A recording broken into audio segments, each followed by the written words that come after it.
Hello Chemistry. Today we are going to continue on in our mole unit and talk a little bit about molar mass. So we've talked about mass in the past before. Mass is when you figure out how many grams something is. And if we're talking about molar mass, we're talking about how many grams a mole would be. So let's continue. So atoms are really small. So what? Why is that important? Well, it's really hard to count how many atoms you have. But you may need to actually know the amount of atoms. Like for things like chemical formulas or chemical equations, you're actually talking about numbers of atoms. Like here, if we're talking of this equation right here, and we're talking 2H2, we're actually talking about 2 atoms, or 2 molecules, that would be, of hydrogen. And then this would be 1 molecule of oxygen, and we would make 2 molecules of water. And so it would actually be important to be counting them.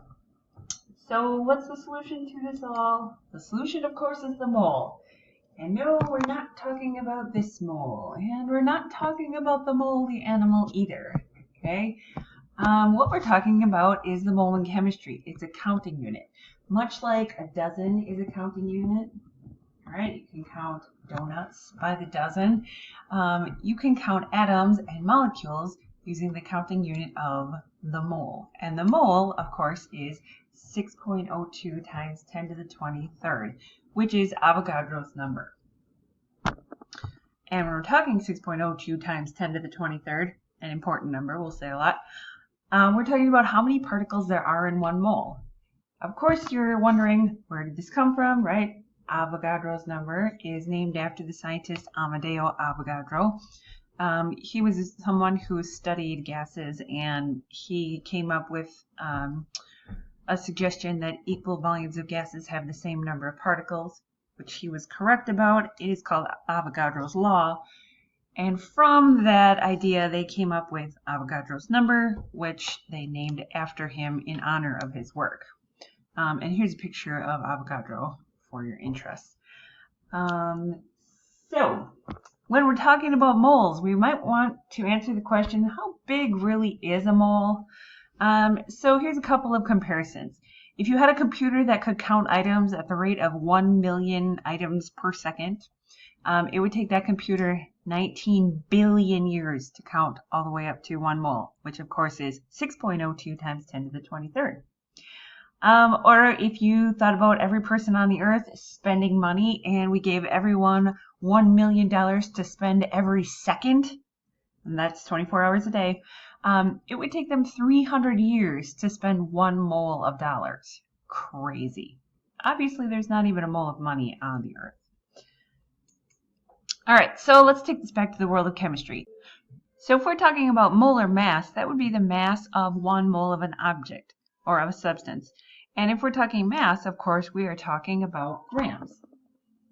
So molar mass would have the unit of grams per mole. So a couple of things to consider. Atoms have different sizes based on what they're made of, right? Atoms are made of protons, neutrons, and electrons, and based on how many of them are in each atom, they would have a different mass. So 1 mole of an atom depends on which atom it is, like if it's hydrogen versus carbon, or 1 mole of a compound would depend on what it's made of. If we're talking H2O versus CO2, those are going to have different things. Different masses, that is. So the question is, how do you figure this all out? And of course, you go to the periodic table. Oh, that's where you would find all of your answers. They are there on the periodic table. So average atomic mass, which is listed on the periodic table, is actually the molar mass. And we've talked about average atomic mass a while ago when we talked about isotopes. But that number is also the molar mass, which is the amount of grams in 1 mole of an element. So I've pointed out a couple here on this periodic table. The molar mass of hydrogen, for example, is 1.01. And the molar mass of carbon, our favorite element, of course, is 12.01. Magnesium, 24.31. Iron, 55.93. So the question would be, how do you find molar mass for molecules? So if we're looking at molecules, what you have to do is look at the individual atoms that make up the molecule. So of course you have to know the formula. you have to find the molar mass of each atom, and then you're going to add them up to find the total. So if we look at the example of water here, this is water right here. Okay, and we know that water is made up of 1 oxygen and 2 hydrogens. So if we look up the molar mass of oxygen, go back here, and we find that oxygen is 16.0. And then we can look up hydrogen, and we find that hydrogen is 1.01. And since our water molecule is made up of 1 oxygen and 2 hydrogens, we would total them up to find our molar mass. So we would take 16.0 plus 1.01 plus 1.01, because of course there's 2 hydrogens, you have to include them both, so you come up with 18.02.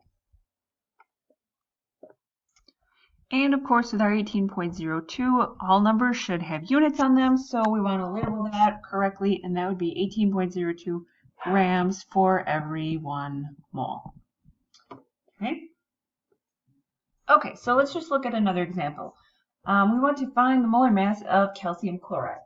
So there's a couple of steps we need to make sure we do before we can just quickly figure out the mass or the molar mass of something. First of all, we need to know the formula for calcium chloride. So we have to go back to our looking up charges and remembering how to properly write formulas. So remember, of course, that calcium is Ca plus 2, and you remember that because calcium, right, is right here in the second column on the periodic table, column 2, so it would be a plus 2 charge. And then we're going to find chloride. Chloride is over here by the halogens. Chloride is going to have a negative 1 charge. So we have Ca plus 2, and then we have Cl minus 1. And when we put them together in our formula, we're going to have CaCl2. So now our next step to find our molar mass is to look up the molar mass of each of our elements. So we have to find calcium. So we're looking that up on the periodic table. And we find it here, and calcium is 40.08. So we want to write that down, and we want to remember the formula has a label on it. It's 40.08 grams for every mole. All right, and then we're going to look up chloride, Cl, and so you find that on the periodic table, and Cl is 35.45. So we'll write that down. And the thing you want to remember with the chloride, from our balanced equation, or our formula that we wrote, there were 2 chloride. So when you total this up, you want to include chloride twice. So you can just write down 35.45 twice if you'd like.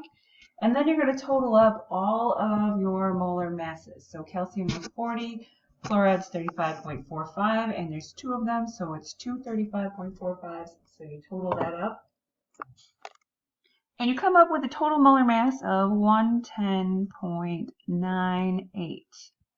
And that would be, of course, grams for every mole. And you can write it grams over 1 mole, or you can just write grams over moles. That's what it means. All right, let's do one last example. What is the molar mass of copper nitrate, CuNO32? All right, so again, you have to go through your steps. This one, the formula is already written for you, so that's good. You're good to go. So now you just have to look up each element. So you find copper on the periodic table, and copper is here, center-ish, 63.55. So we're going to write that down. Okay, and then we're going to have to include nitrogen. Now, when you look at the formula right here, nitrogen is just 1 right here, but there's a 2 outside of the parentheses. So that means you have 2 nitrogens. So you find the molar mass of nitrogen from the periodic table, and it's 14.01. But remember, you have to multiply that by 2 because there is a 2 outside here. So there's 2 nitrogens. So we take here 2 times 14.01 and you get 28.02 grams per mole. And that'll be the contribution from nitrogen. And the last part here is you have to do oxygen. Oxygen, it says here, is O3, and then it's multiplied by 2. So you actually would have 6 oxygens. So when we look up oxygen, we're going to take 6 times the molar mass of oxygen. And oxygen is 16.00. So it's going to be 6 times 16.0. So from the oxygen, we get 96 grams per mole. Now the last thing to do to get our total molar mass of our molecule is to add them all up, and then we will have our total result. So we'll add them all up. We get 63.55 plus 28.02 plus 96, and we come up with a grand total of 187.57, and that would be grams per mole. And you might be wondering, do you really need the decimal places? And the answer is yes, you should have at least one decimal place. A lot of times I'll round it to the tenths place, and that's fine with me if you do that as well. So if you were asked the question, what is the molar mass of copper nitrate, you would say 187.57 grams for every mole. So let's say you needed to measure out 1 mole of copper nitrate. You know that you would need 187.57 grams.